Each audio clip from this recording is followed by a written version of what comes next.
right, Shalom. This is Ariel Ben Yasharallah down here in the Lions Den camp.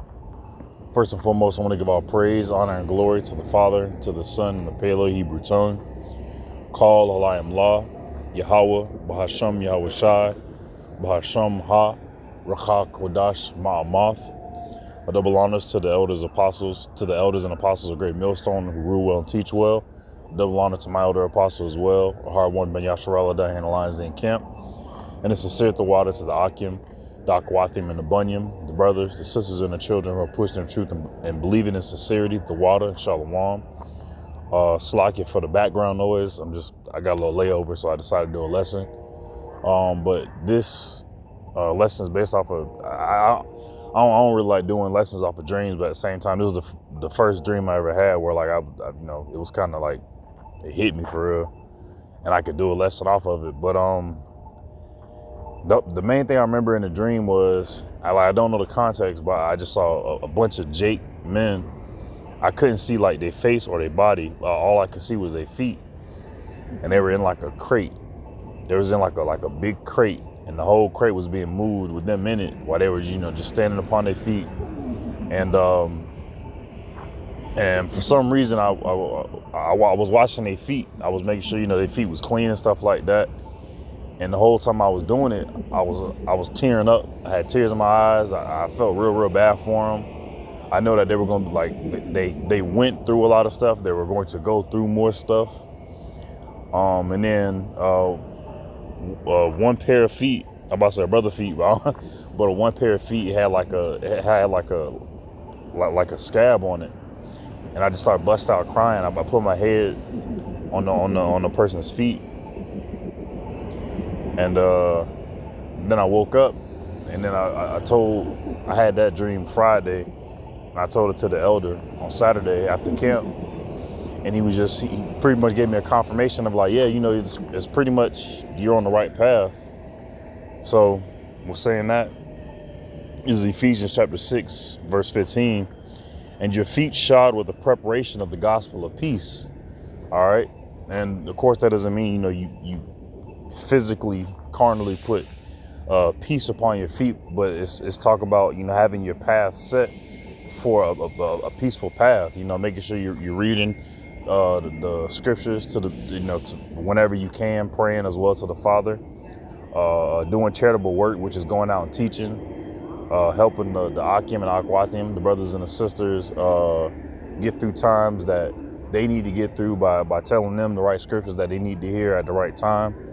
Because all of us who are doing all those things, we are washing our people's feet. All right, not the 2/3 people, not 2/3 of our people, but the 1/3 men, women, and children, and Lord willing, the elect. We're washing their feet the same way Yahweh Shai washed the feet of the disciples. We're coming in that same spirit of humility, of servitude. Because that's how I felt in the dream. I was serving them, even though in that dream world, it would be preposterous to serve a slave at the same time, or I'll say a slave, but to serve someone lowly. But that's what we're doing. Let me get my next scripture. This is 1 Thessalonians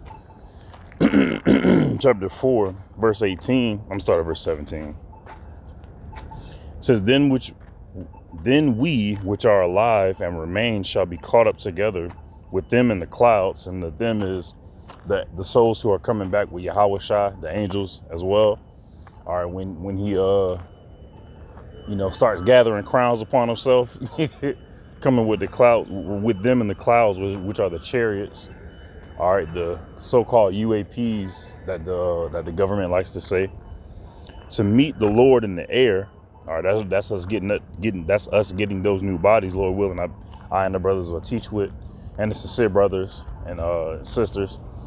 We experienced that, and so shall we ever be with the Lord. All right, and that's what we want, to be with the Lord. All right, and this is the main point, verse 18.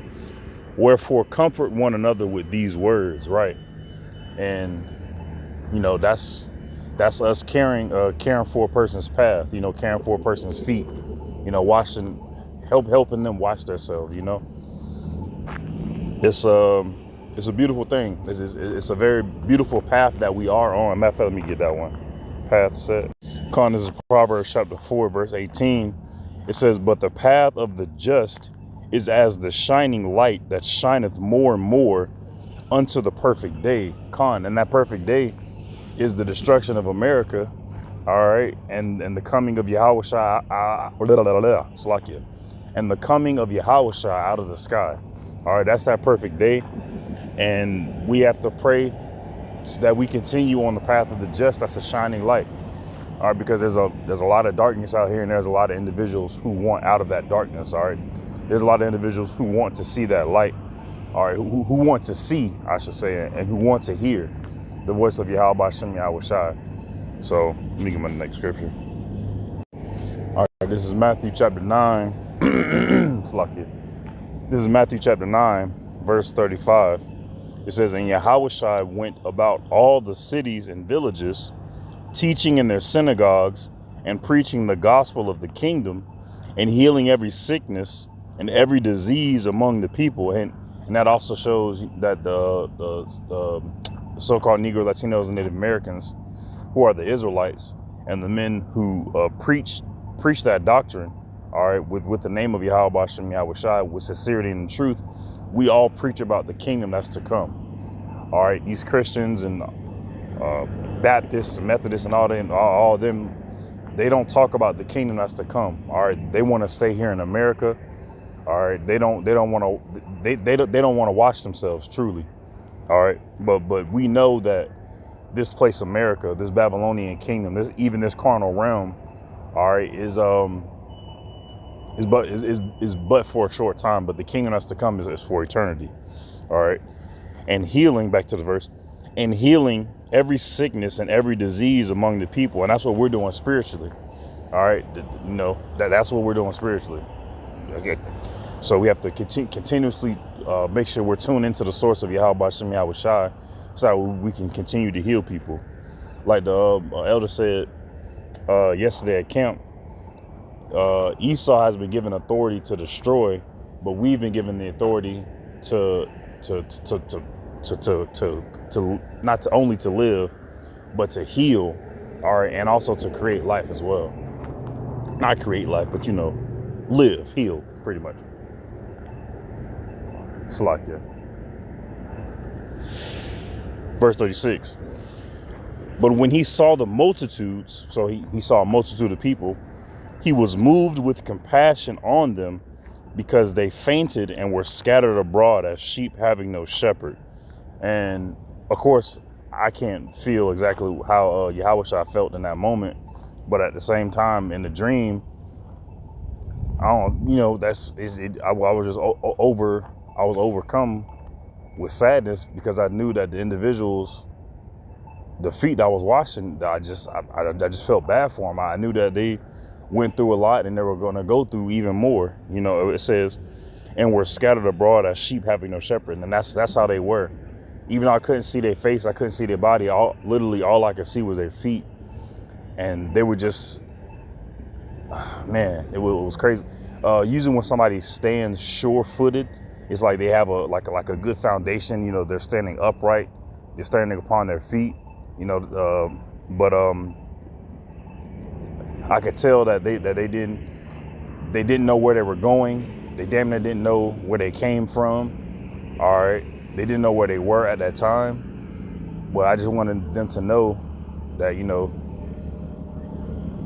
there's still light in the world. There's still peace in the world to an extent.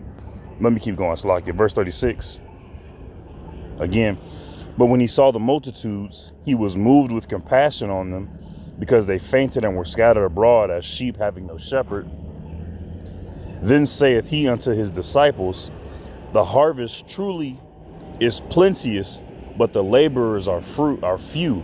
And that's also how I felt in that moment. The harvest is is plenteous. There are people who out here who want to be saved. There are people out here who want to know the majesty of Yahweh Shem Yahushai, the true majesty of Yahweh Shem Yahushai, not just that watered down American shit.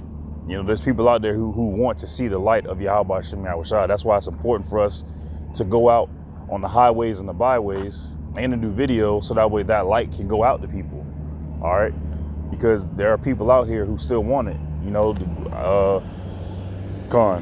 verse 38, pray ye therefore the Lord of the harvest that he will send forth laborers into his harvest. All right. And, you know, if you're a harvester, if you're a laborer of the harvest, you know, thank the Lord every day that we are laborers for the harvest, because Yahushua wants more laborers for the harvest. The harvest, going back to verse 37, the harvest truly is plenteous, but the laborers are few, right? So we have to make sure that we're coming in the spirit of Yahushua to labor, all right, to work upon the harvest, all right, to do charitable work unto the flock, all right, going back to the end of verse 36, and we're scattered abroad as sheep having no shepherd. So we have to come in that same spirit as Yahushua and being a shepherd unto sheep. Well, of course, unto our people, but unto our people, you know, sheep. All right, because there's so much chaos and enchantment out here. All right, and you know, people need to see that light. All right. Do I got another scripture? I think so. This is 1 Corinthians chapter 13, verse 13. All right, it says, and now abideth faith, hope, charity, these three, but the greatest of these is charity. All right, and I wanted something else that said specifically what charity is. I can't, it's not coming to my mind, but ultimately charity is not only, you know, feeding the poor, you know, or giving them some blankets. Charity is truly helping people find the light, see the light of Yahweh Shem Yahweh Shai, and hear the voice of the Lord, Yahweh Shem Yahweh Shai. That's true charity. All right, doing these videos and going out on the highways and byways is true charity. All right, that's what shows the Lord that you care about his flock, you know? So I pray and hope this lesson was edifying. Shalom.